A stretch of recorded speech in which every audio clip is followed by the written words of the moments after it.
دوستو، عورت کو ماہواری آنا ایک قدرتی عمل ہے۔ ماہواری کے اس عمل کے دوران عورت تکلیف اور درد خوشی سے برداشت کرتی ہے، کیونکہ عورت کے لیے یہ عمل اس کی شناخت کا ایک اہم حصہ ہے۔ لیکن دوستو، یہ بھی ایک حقیقت ہے کہ عورت کے اس قدرتی عمل کے حوالے سے دنیا کے مختلف قبائل نے عجیب و غریب رسومات اختیار کیے ہیں، جن کا سائنس، عقل اور شعور سے کوئی بھی تعلق نہیں ہے۔ دوستو، ان رسومات میں سے ایک خطرناک رسم ماہواری آنے پر عورت کو گھر سے نکال کر دور کسی جھگی میں رہنے پر مجبور کرنا ہے۔ جی ہاں دوستو، یہ رسم پاکستان، ہندوستان اور نیپال سمیت دنیا کے چند ممالک میں مختلف قبائل اور مذہبی گروہوں میں آج بھی پائی جاتی ہے۔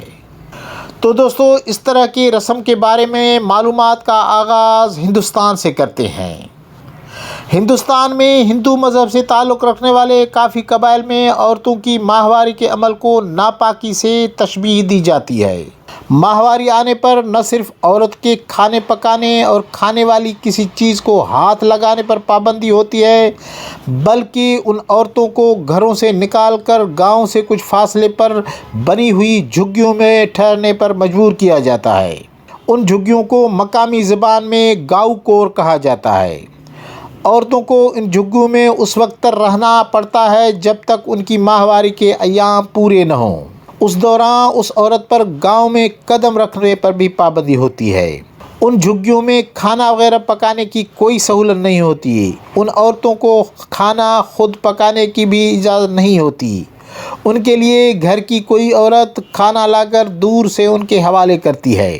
ان عورتوں کو ان جھگیوں میں سادی چٹائیوں پر سونا پڑتا ہے۔ یہ رسم ہندوستان کے مہاراشٹر، چندی گڑھ، آندھرا پردیش اور اڑیسہ ریاستوں میں آج بھی قائم اور دائم ہے۔ اس رسم پر عمل کرنے والے قبائل میں گونڈ اور مادیا قبائل آگے ہیں۔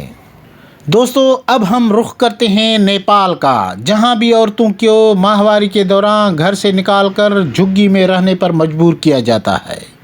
نیپال میں یہ رسم اتنی مضبوط ہے کہ نیپال کے سپریم کورٹ نے 2005 میں اس رسم پر باقاعدہ پابندی لگا دی تھی، لیکن اس پابندی کے باوجود ابھی تک یہ رسم نیپال میں مختلف طبقات اور قبائل میں جاری ہے۔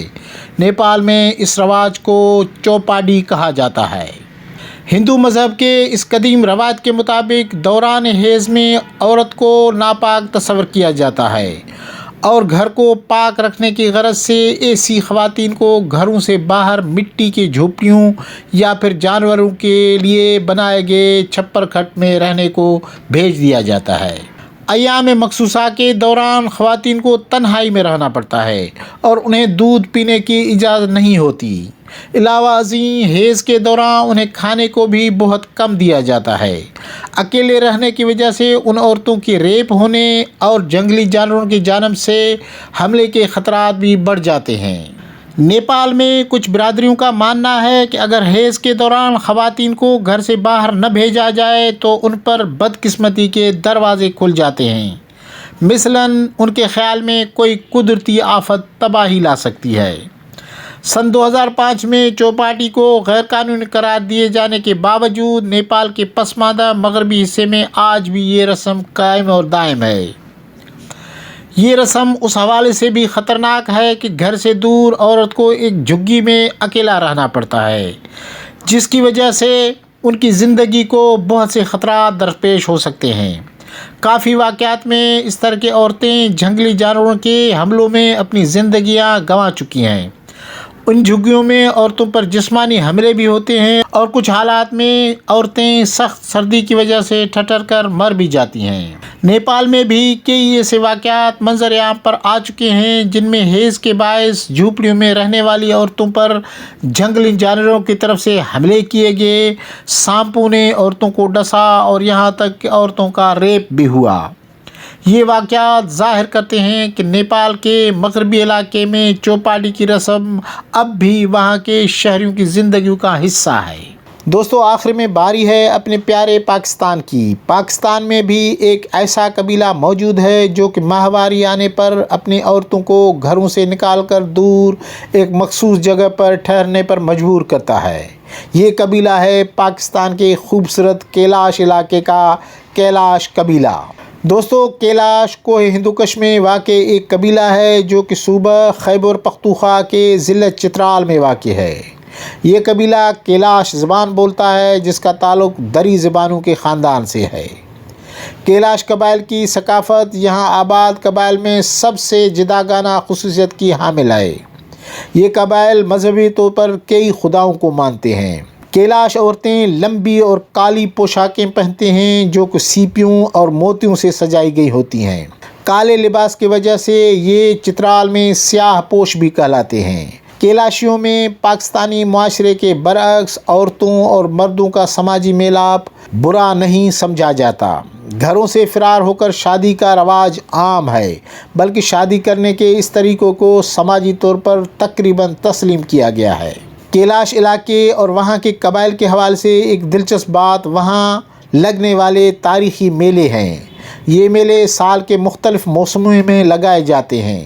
یہ میلے عورتوں اور مردوں کی خوبصورت رقص اور دیگر روایتی کھیلوں کے حوالے سے بہت دلچسپ اور خوبصورت ہوتے ہیں۔ دوستو یہ بات دلچسپی کی حامل ہے کہ کیلاش میں دو مخصوص حالات میں عورت کو گھر سے الگ کر کے مخصوص جگہ پر رہنے کے لیے مجبور کیا جاتا ہے۔ یعنی کیلاش میں خواتین کو اپنی ماہواری کے علاوہ زچگی کے بعد ایام کے دوران بھی گھر سے باہر ان مخصوص جگہوں میں رہنا پڑتا ہے، کیونکہ ان کو اس عرصے میں بھی ناپاک تصور کیا جاتا ہے۔ کیلاشی کمیونٹی میں اس مخصوص جگہ کو بشالی یا بشالینی کہتے ہیں، جہاں گاؤں کی خواتین اپنے مخصوص ایام گزارتی ہیں۔ بشالی کو پرگاتا یعنی ناپاک جگہ کہتے ہیں، جبکہ باقی گاؤں اونجسٹا یعنی پاک کہلاتا ہے۔ بشالی کے دیوار کو لوگ چھوتے نہیں ہیں، اسے چھونا منع ہوتا ہے۔ جیسے ہی کسی عورت کے ہاں بچے کی پیدائش ہوتی ہے تو وہ پہلے 10 دن بشالی میں گزارتی ہے، پھر گھر چلی جاتی ہے، لیکن مکمل پاکائی حاصل کرنے تک وہ گھر کا واش روم استعمال نہیں کر سکتی۔ اسی طرح ماہواری کے دنوں میں بھی عورت کو ان بشالی گھروں میں رہنا پڑتا ہے۔ دوستو یہ حقیقت ہے کہ بھارت اور نیپال کے جھوپڑیوں کے مقابلے میں کیلاش عورتوں کے لیے مخصوص کیے گئے بشالی گھروں کی حالت اچھی ہوتی ہے، کیونکہ یہاں گرم پانی اور آرام دہ بستروں کو میسر ہونے کے علاوہ عورت اور لڑکیوں کو گھر کے روزمرہ کے کام نہیں کرنے پڑتے۔ لیکن یہ بھی حقیقت ہے کہ بشالی کی مکین چاہے نوعمر لڑکی ہو یا بڑھاپے کی دہلیز پر قدم رکھتی ہوئی عورت، دونوں کو اکیلائی، اداسی اور تکلیف بہرحال برداشت کرنی پڑتی ہے۔ دوستو اگر کوئی عورت بشالی میں مر جائے تو اس کی میت دیگر مرنے والی عورتوں یا مردوں کی طرح عبادت کے مقام پر نہیں لے جائی جا سکتی، اسے گاؤں میں نہیں لے جایا جا سکتا، وہیں وادی میں کسی مقام پر 3 دن تک رکھنے کے بعد دفن کر دیا جاتا ہے۔ اگر کوئی بندہ بشالی کے حدود کی خلاف ورزی کرے، اسے باہر سے بھی چھو لے تو پھر اس مقام پر بکرے کی قربانی دی جاتی ہے اور یوں وہ پاک ہو جاتی ہے۔ دوستو امید ہے کہ آپ کو آج کی یہ ویڈیو پسند آئی ہوگی۔ آپ سے گزارش ہے کہ اس طرح کی معلوماتی ویڈیوز کے لیے ہمارا یہ چینل سبسکرائب کریں اور اس ویڈیو کو لائک ضرور کریں۔ دوستو ملیں گے کسی ایک نئے دلچسپ ویڈیو کے ساتھ، تب تک اجازت چاہتے ہیں۔ اللہ حافظ۔